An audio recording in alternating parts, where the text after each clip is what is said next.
اور بہت ہی انتہائی خوبصورتی کے ساتھ جذبوں کی شدت کے ساتھ تحریر کرنا پوئٹری میں، شاعری میں ضروری سمجھا گیا، اور ہم ولیم ورڈزورتھ کی شاعری میں یہ تمام چیزیں حاوی دیکھتے ہیں۔ اس نظم کو لکھنے کی جو انسپریشن، جس کو آپ کہتے ہیں کہ ایسی قوت جو ایک شاعر کو مجبور کرتی ہے کہ وہ ایک نظم کو تحریر کرے، تخلیق کرے، تو اس نظم کی انسپریشن جو ہے وہ ولیم ورڈزورتھ کو تب ملی جب وہ اپنی بہن کے ساتھ، ڈورتھی کے ساتھ، اسکاٹ لینڈ کے ایک مضافاتی علاقے میں کچھ دن جیسے آپ کہہ سکتے ہیں کہ چھٹیوں کے لیے گئے یا ریکریشنل بریک کے لیے گئے۔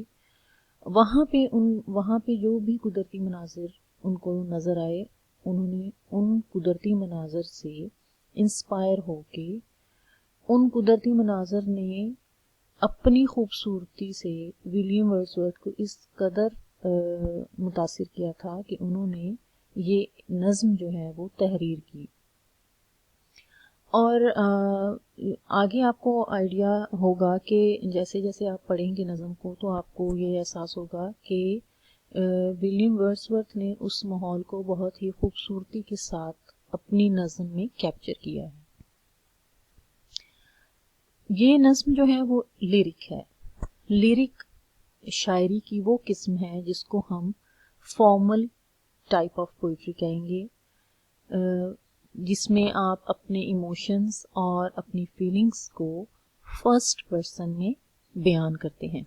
فرسٹ پرسن سے مراد میں، میرا، میں خود، یہ تمام لفظ فرسٹ پرسن کو ایکسپلین کرتے ہیں۔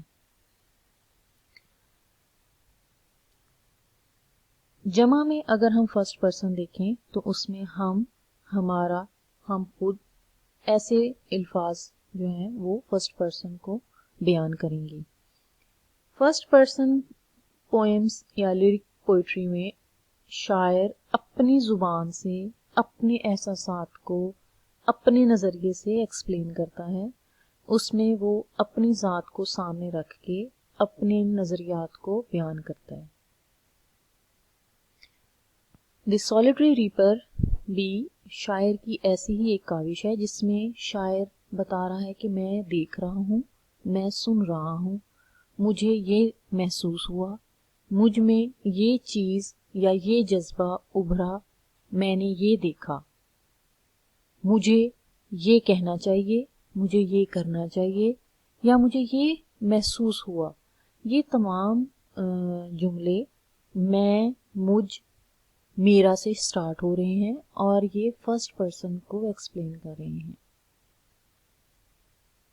اب ہم چلتے ہیں نظم کی طرف۔ اس نظم کے 4 سٹینزاز ہیں جن کو اردو میں آپ سمجھیں، آسان اردو میں تو ہم بند کہیں گے جیسے۔ پہلا بند ہے، اس میں شاعر نے ایک لڑکی کو دیکھا ہے، اب اس کی ایکسپلینیشن اس میں موجود ہے۔ آپ تصور کریں کہ آپ پہاڑی علاقے میں، جہاں ایک وادی بھی ہے، مضافاتی علاقہ ہے جہاں زیادہ آبادی نہیں ہے، آپ وہاں گئے ہیں اور آپ نے وہاں کے پیڑ پودوں میں، پرندوں میں، فصلوں میں ایک تنہا لڑکی کو دیکھا ہے جو کہ فصل کی کٹائی میں مصروف ہے، اور فصل کی کٹائی کرتے ہوئے وہ کچھ گنگنا رہی ہیں۔ اس سارے منظر کو شاعر نے اپنی نظم میں ایکسپلین کیا ہے۔ اب ہم اس کو لفظ لفظ سمجھتے ہیں۔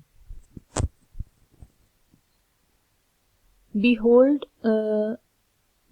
اس میں سٹینزا میں کچھ چیدہ چیدہ لفظ ہیں جن کو میں نے علیحدہ سے آپ کی آسانی کے لیے معنی کے ساتھ تحریر کیا ہے۔ آپ جیسے دیکھ سکتے ہیں، بیہولڈ کا مطلب ہے دیکھو، یون یہ پرانی انگریزی سے لفظ لیا گیا ہے جس کے معنی ہے وہ انسان یا وہ فرد یا وہ ہستی۔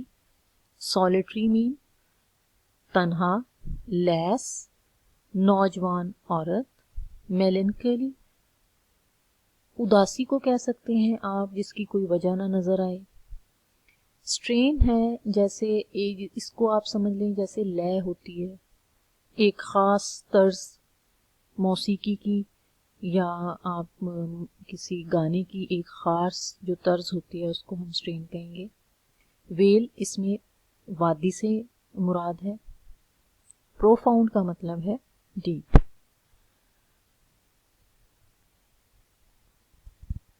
شاعر اس میں کہہ رہا ہے وہ دیکھو اسے جو کہ فصلوں میں کھیت میں تنہا ہے، تم تنہا۔ ہائی لینڈ آپ کے وہ وہاں کا علاقہ ہے جہاں جیسے آپ کے فارسٹ ایریا، اسی طرح ہائی لینڈ جس میں پہاڑیاں ہوں، وادیاں ہوں۔ تو شاعر کہہ رہا ہے کہ تم تنہا پہاڑی لڑکی جو کٹائی کر رہی ہے اور خود ہی اپنے آپ میں گنگنا رہی ہے۔ شاعر ہم سے بھی مخاطب ہے، وہ کہہ رہا ہے کہ کوئی بھی جو یہاں سے گزر ہے وہ یہاں رک سکتا ہے یا خاموشی سے گزر سکتا ہے، اور وہ اکیلی کاٹ رہی ہے اور باندھ رہی ہے ہوشوں کو، اور گنگنا رہی ہے ایک اداسی بھری لے۔ رکو، او لسن، ایک دم سے شاعر کا یہ کہنا او لسن ایک دم سے ہمیں فورس کر رہا ہے کہ ہم اپنے تمام کام چھوڑ کے اس لے کو، اس گانے کو جو وہ گنگنا رہی ہے اس کو سنیں، کیونکہ وہ گہری وادی اس آواز سے بھری پڑی ہے، اور اس سے مراد یہ ہے کہ اس وادی میں اس کی آواز کے علاوہ اور کوئی آواز شاعر نہیں سن پا رہا، یا وہ اس قدر خاموشی ہے کہ اور اسے کوئی آواز سنائی نہیں دے رہی ماں سوائے اس لڑکی کے گنگنانے کی آواز، جو کہ وہ وہاں کھیت میں تنہا کٹائی کر رہی ہے اور اپنا دل بہلانے کے لیے وہ اپنے ہی آپ میں گنگنا رہی ہے۔ اب چلتے ہیں ہم اسٹینزا نمبر 2۔ اس کے معنی آپ دیکھ لیں۔ گانا گانے کو بھی شاعر نے اس لفظ سے مخاطب کیا ہے۔ جیسے آپ ہماری پرانی اردو کو دیکھیں تو پرانی اردو کے بہت سارے لفظ جو ہیں وہ اب ہم اپنی روٹین کی زبان میں استعمال نہیں کرتے۔ اسی طرح شاعر کی اس پوئم میں، ولیم ورڈسورتھ کی اس پوئم میں بہت سارے لفظ آپ کو ایسے ملیں گے جو اب استعمال نہیں ہوتے، یا بہت ٹھوس قسم کی انگریزی کی کتب میں آپ کو یہ سیدھا سیدھا ورڈز نظر آ جائیں گے۔ ویری مین تھکا ہوا ہونا یا بوریت محسوس کرنا، بینڈز، گروہ۔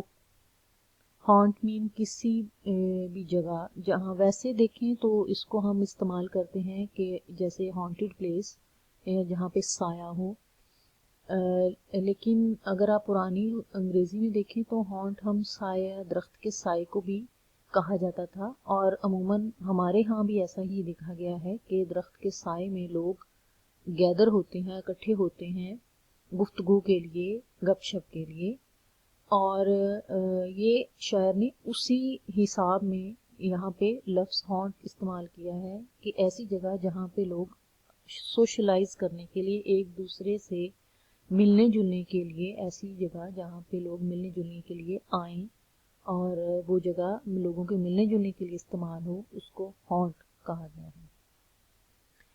اب اسکاٹ لینڈ کا جو علاقہ جہاں پہ شاعر گیا تھا اپنی چھٹیوں کے لیے یا ریکریشنل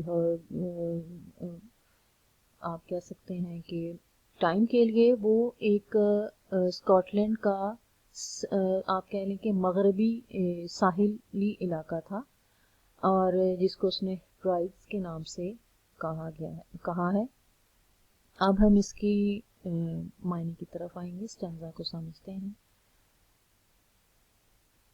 شاعر اس کے گنگنانے کی تعریف کر رہا ہے کہ کوئی بھی نائٹنگیل، کوئی بھی بلبل، کوئی بھی خوبصورت گانے والا پرندہ اس سے زیادہ خوبصورت، خوش آمدید کہنے والے جملے، خوش آمدید کہنے والی شاعری تھکے ہوئے گروہوں